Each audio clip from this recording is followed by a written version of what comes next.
Bem-vindas, bem-vindos a mais um episódio do podcast Conversa Sustentável, desvendando o S do ESG. Eu sou a Vivian Blaso, co-idealizadora do Cidades Afetivas, sócia fundadora da Conversa Sustentável, professora, pesquisadora e artista. E hoje nós vamos conversar com a Carolina Tomás sobre a economia Donut.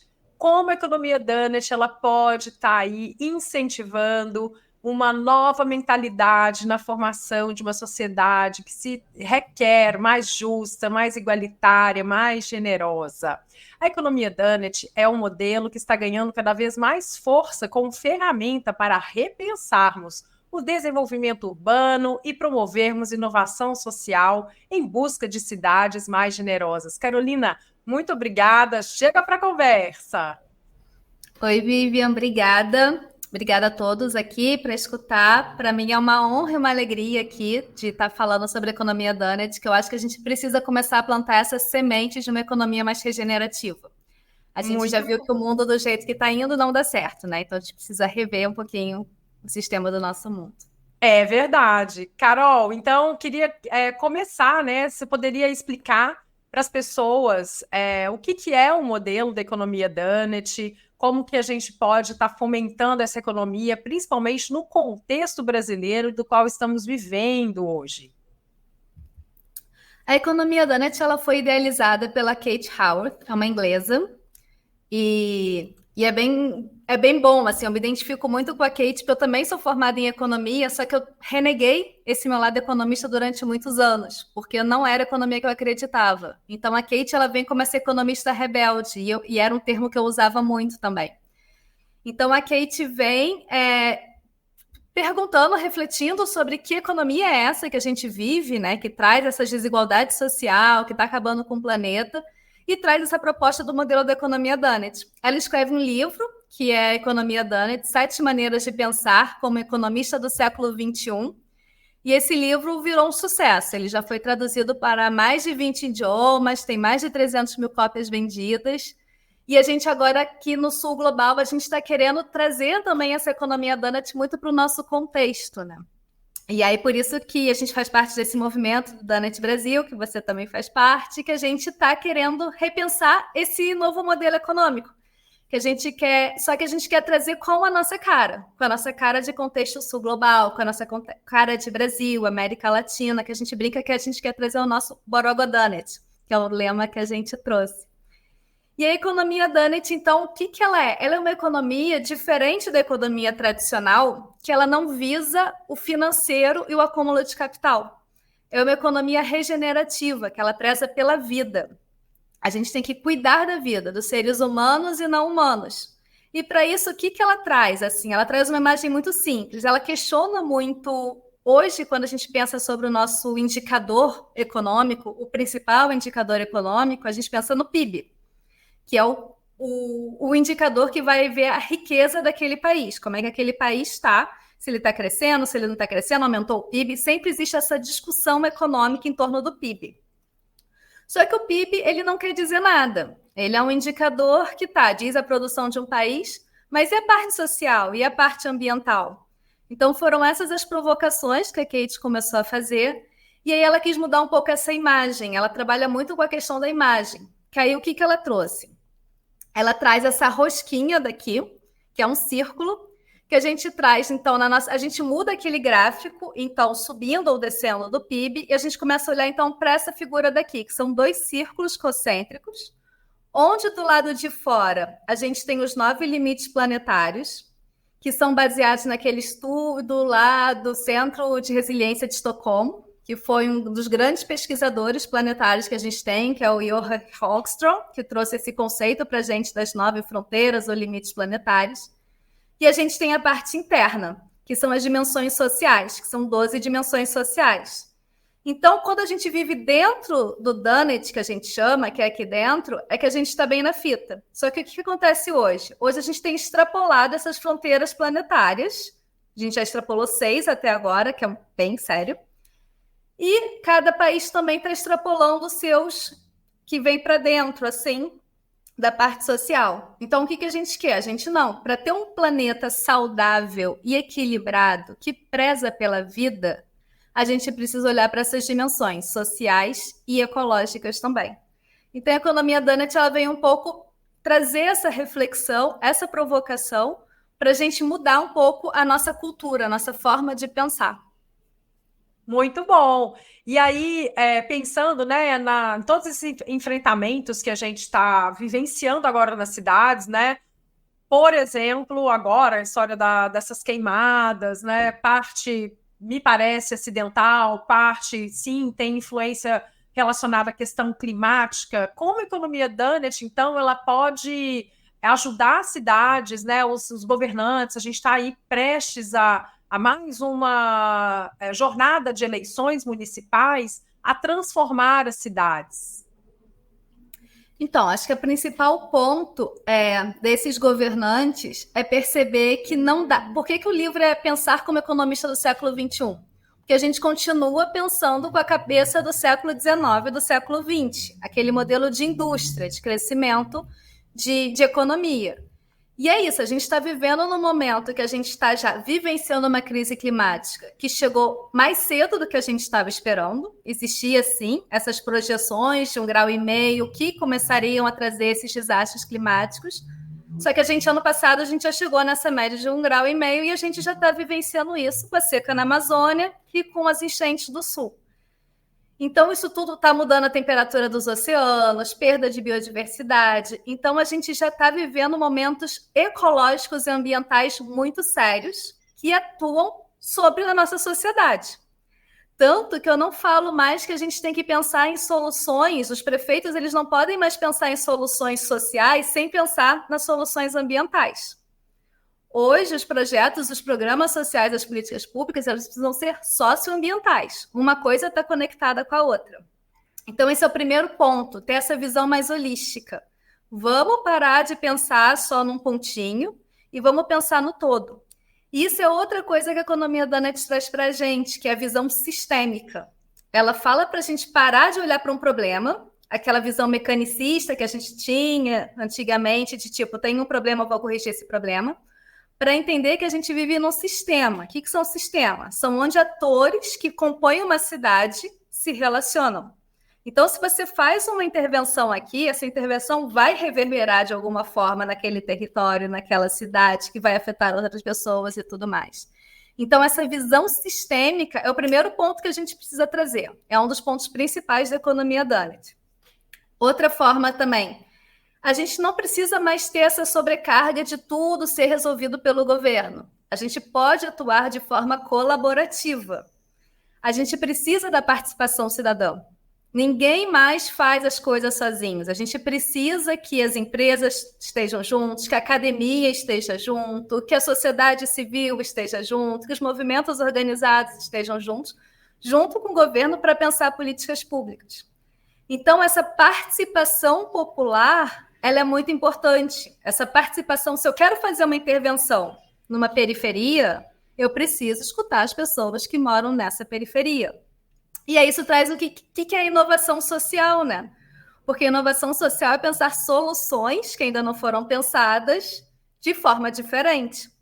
E não tem, e é isso eu tenho pela minha experiência de estar muito em bases comunitárias, não tem população mais inovadora do que a população que vive em comunidades vulneráveis, porque eles precisam se reinventar para sobreviver.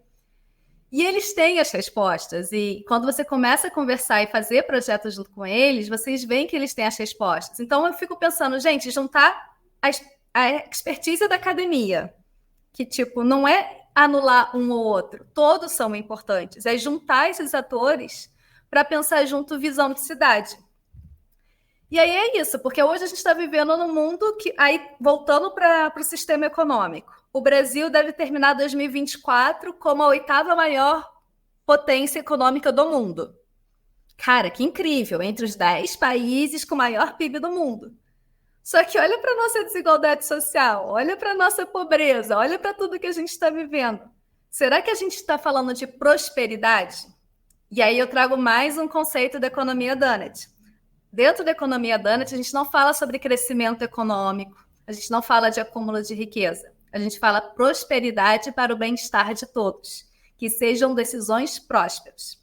E aí é um pouco isso, né? Não que 1% da população do Brasil que acumule 63% da riqueza do país. O que adianta ser a 8ª maior economia do mundo que está na mão de 1% da população? Então, quando a gente fala dos municípios, das prefeituras, são essas chavezinhas que esses tomadores de decisão têm que começar a tomar. E tem que começar a ter visão de longo prazo também. Dos grandes problemas que a gente tem dentro da nossa política é justamente aquilo de governo de 4 anos, né? A gente não tem uma visão de futuro em comum. A gente tem sempre uma descontinuidade, né? É sempre uma imposição sobre o que já estava antes e é sempre um começar de novo sem repensar as bases, né? Esses alicerces, né? E aí, nesse sentido, eu queria também, se você pudesse falar, quais são os exemplos assim que a gente pode se inspirar hoje a partir da economia Donut? Dentro tem uma coisa que é bem importante. A Kate fala muito isso, para a gente não teorizar a economia Donut. A gente primeiro precisa fazer e depois a gente vai teorizar. Então, tanto que as pessoas falam, tá, então como é que a gente pega o Donut, as dimensões e começa a fazer? Gente, começa por onde dá para fazer. Vamos começar a colocar dentro do Donut da onde dá para colocar. Então, hoje, por exemplo, oficialmente, a gente tem 30 cidades no mundo que resolveram adotar a economia Donut como política pública mesmo. Só que é muito recente. E é um pouco isso. Amsterdã é o principal caso, que foi a primeira que começou, e é muito com a questão dos resíduos sólidos. Então, a gente pode olhar para Amsterdã, mobilidade também, de bicicleta. Então, são exemplos que a gente traz. Mas é isso, são pequenas ações que a gente pode começar a fazer em conjunto para chegar nesse do viver do Donut.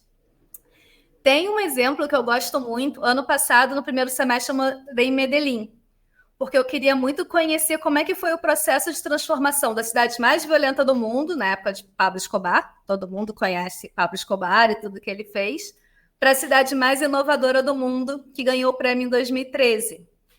Então, aquilo me intrigava muito, assim. Então, eu fui para Medellín e eu sou essa pessoa. Quando eu quero, eu mergulho e vou, assim, porque tenho essa tendência. E aí, cheguei em Medellín para conhecer esse processo, conhecer a história da cidade. E como é que foi a história da cidade? É um pouco isso que se os nossos políticos fizessem, seria tipo assim, é o que a gente precisa aprender com Medellín. Uma cidade latino-americana, com os mesmos problemas do Brasil, as mesmas questões. Eles estavam vivendo aquele problema de violência muito grande. E conheci muita gente que realmente vivenciou, perdeu familiares, amigos, era uma coisa surreal que acontecia. E a cidade resolveu dar um basta. Então as pessoas cansaram daquela violência. Os empresários viram que estavam perdendo dinheiro, sabe? Começou o governo era sempre corrupto, que era comprado pelo tráfico, então começou aquela inquietação. Então, a cidade começou a fazer informalmente aquela gestão colaborativa. As universidades são muito presentes na política pública, nas pesquisas, para promover dado, para promover informação, para apoiar as políticas públicas, para apoiar as comunidades. Então, tem muita pesquisa, muito estudo junto com as comunidades. A cidade se colocou como uma espécie de laboratório de inovação social. Então, eles fazem pequenos projetos pilotos para daí ver se funciona ou não e virar política pública. Mas como é que isso começou lá na década de 90? Muitas rodas de conversa. Começaram a juntar a população civil, a população começou a se organizar, porque antes ela tinha medo de se organizar, porque vinha a violência para acabar com tudo. Mas eles começaram a se organizar, a academia começou a fazer congressos, seminários, para pensar soluções que poderiam trazer. Então, isso tudo foi fomentando um desejo de mudança. E aí criou-se um programa Que Medellín Queremos para o Futuro. Mas não era Medellín que queremos para o futuro na próxima gestão, para os próximos 4 anos. Era Que Medellín Queremos para o futuro daqui 30 anos. Aonde a gente quer chegar? Daqui 30 anos, onde é que a gente quer estar? Então, eles fizeram essa visão de futuro e vários seminários pensando com esse foco em mente. E começaram a fazer rodas de conversa com várias partes da população, e com a academia, e com os empresários e tudo mais. E até que começou a criar um ambiente interessante, que foi no início do ano da década de 2000, o Sérgio Farjado se elege prefeito de Medellín. E ele não é político, ele é um empresário. E aí ele coloca acadêmicos na sua gestão. Tipo assim, ele coloca o que eles chamam de expertos, especialistas, para começar a pensar realmente solução para a cidade. Então ele tira aquela parte de politicagem toda que estava já corrompida pelo tráfico e por tudo, e começam a pensar, a sociedade toda começa a pensar juntos, não era só o interesse dos empresários também, que a gente pode cair num risco muito grande daqui a pouco, se a gente tem essa visão. Mas era junto à academia que estava ali, que já trabalhava nas periferias, junto com os movimentos sociais, e aí com essa visão em comum sobre que Medellín que queremos. E aí ele conseguiu fazer um processo de transformação enorme na cidade, onde ele começava também, o que os prefeitos fazem também? Tipo, fica a dica para os prefeitos. A gente quer fazer as melhorias da nossa cidade naquelas áreas onde moram as pessoas mais privilegiadas. É sempre a área mais bonita. É a área que tem lixeira, é a área que tem coleta de lixo, é a área que tem arborização. Parque. Exatamente, são as áreas mais nobres. E a periferia tá lá, coitada. Tá realmente periférica, tá totalmente marginalizada. Não chega nem asfalto, muitas vezes, não chega saneamento, então não chega mínimo de serviços públicos. Então, o que o Sérgio Fajardo fez? Ele começou pelas piores periferias e as mais violentas e começou a criar os programas de políticas públicas que eles estavam lá desenhando e experimentando. E à medida que eles iam vendo resultado na diminuição da violência, na melhoria daquelas pessoas e tudo mais, eles iam para outra comuna, que é como eles chamam as regiões. E assim, Medellín começou um processo de transformação que trouxe ao que ela é hoje. Ela não é perfeita, ela não é uma Disneylândia, porque as pessoas falam, ai, Carol, você fala, parece que é uma Disney. Não, não é. Tem todos os seus problemas, mas melhorou muito. E virou uma cidade hoje realmente que inspira. Até na parte ecológica também. Recentemente fizeram os corredores ecológicos, que tem baixado a temperatura também da cidade, e é um dos outros cases assim, que Medellín tem de sucesso para apresentar. Então, acho que é muito nesse sentido. Sem dúvida alguma. E, Carol, para finalizar, queria que você falasse um pouco da plataforma, como que as pessoas podem se envolver, como que elas podem estar levando isso nas escolas, nas universidades, os professores. Então, eu acho que para a gente começar a ter uma nova cultura, uma nova forma de pensar, educação não é clichê, é sempre o básico. Educação, a gente precisa começar pela educação. Eu sou uma apaixonada pela educação, eu falo que eu sou uma não professora frustrada, porque meu sonho sempre foi ser professora. Você é professora, tudo que você faz, a forma como você conduz as reuniões que você faz do Donut são maravilhosas, né? E é para todo mundo, qualquer pessoa pode participar. Ai, obrigada. Mas a ideia, eu acho que é de forma educativa, é começar a educação. No ensino superior, principalmente, a gente está formando os nossos futuros colaboradores, prefeitos, presidentes. Cara, a galera tá ali. Então, nossos produtores de design, né, de cidades, enfim. Exatamente. Então, tipo, vamos começar a colocar. Não precisa ser economia donut, vamos novas economias, vamos trazer outras formas de pensar, vamos fazer as pessoas questionarem, porque essa economia está muito defasada que a gente tem. E aí, nesse sentido, o que a gente tem? Aí a gente tem aqui Então, no mundo, existe o DEAL, que é o Donut Economics Action Lab. Que, de novo, qual é a proposta da Kate e do DEAL? Que é essa plataforma global que está disposta a estar experimentando a economia donut. É muito recente, a gente ainda não sabe, a gente está começando a falar, mas pelo menos já cada vez mais o movimento ganha mais pessoas e mais adeptos. E que quando a gente para pensar, tipo, faz muito mais sentido a gente pensar de uma forma sistêmica, distributiva, prosperidade, considerar o aspecto social e ecológico do que a forma que a gente trabalha, né? Então, dentro do DEAL, essa plataforma que ela é aberta, ela é gratuita, ela é acessível para todo mundo. Tem gente do mundo todo, qualquer um pode se inscrever, é aberto. Lá dentro a gente tem a nossa paginazinha do Donut Brasil, também, para a gente ir juntando a nossa galera que quer pensar isso no contexto brasileiro. E ali dentro tem metodologia, tem ferramenta, tem manual, tem os cases, tem as histórias, tem jogos, tem aulas prontas para se dar as aulas. Conteúdos, né? Tem os livros. É um repositório incrível. Tem jogos que você quer fazer, gamificação, trabalhar o Donut de forma diferente. Tipo, tá tudo ali, aberto. E tem as pessoas. Exatamente. E aqui no Brasil, a gente tem o Donut Brasil, que por enquanto é mais um grupo de WhatsApp. A gente é um movimento, é um coletivo que também é milhões de conteúdo que se compartilha todos os dias, maravilhosos. De vez em quando, reflexões. E a gente quer deixar essa comunidade mais ativa, fazer mais encontros, divulgar mais as ferramentas, experimentar mais as ferramentas. A gente passou por um período agora que a gente experimentou ferramentas para a cidade. É isso, a gente não sabe se vai ser bom ou não para o nosso contexto, mas se a gente não começar a experimentar e fazer as adaptações, porque a beleza do Donut é isso, é uma ferramenta flexível, adaptável, e a gente vai trazer para a nossa cara. Então, eu acho que o convite fica isso, para todo mundo chegar junto, vem com a gente. Vamos, um dos princípios que o Economia Donut também fala no Manual da Cidade, comecem a conversa. Comecem a conversar sobre isso. E comecem a encontrar essas pessoas que têm essa mesma afinidade. Porque aí a gente começa a potencializar e aí a gente começa a catalisar. Então, quanto mais a gente se juntar para pensar que cidade que a gente quer, uma cidade inclusiva, uma cidade afetiva, uma cidade regenerativa, vamos encontrar essas pessoas, vamos ver onde é que essas pessoas estão e vamos se apoiar e formar essa rede para a gente começar a fortalecer isso. Eu brinco que é hackear o sistema, né? Hackear o sistema por dentro. A gente precisa começar a fazer isso. Muito bom, Carol, você é sempre uma inspiração mesmo, né? Vem aqui, acende o coração, aquece o coração, né? Sua fala, todo o seu entusiasmo em relação a essa transformação que a gente precisa, né?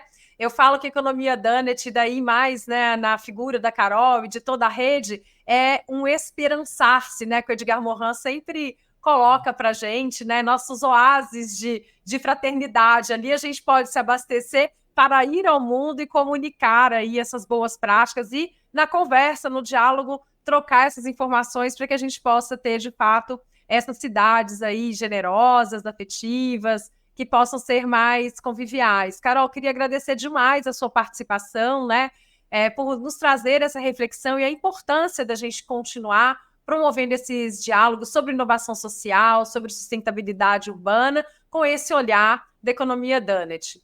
Bom, nós aqui da Conversa Sustentável temos como causa Cidades Afetivas, um observatório de práticas sustentáveis e regenerativas. O nosso propósito é inspirar pessoas e organizações a redesenharem suas comunidades de forma colaborativa, tornando-as mais generosas e regenerativas. O fato de sermos interdependentes, seres humanos e natureza, é fundamental que cuidemos das nossas comunidades, organizações e cidades, para regenerar os sistemas socioecológicos, tanto em escala local quanto global. O nosso podcast Conversa Sustentável acontece semanalmente às segundas-feiras, às 9 horas da manhã, e você pode ouvi-lo nas plataformas do YouTube Music. E se você gostou desse conteúdo, compartilhe nas redes e não deixe de deixar o seu joinha. Até logo, pessoal! Obrigada!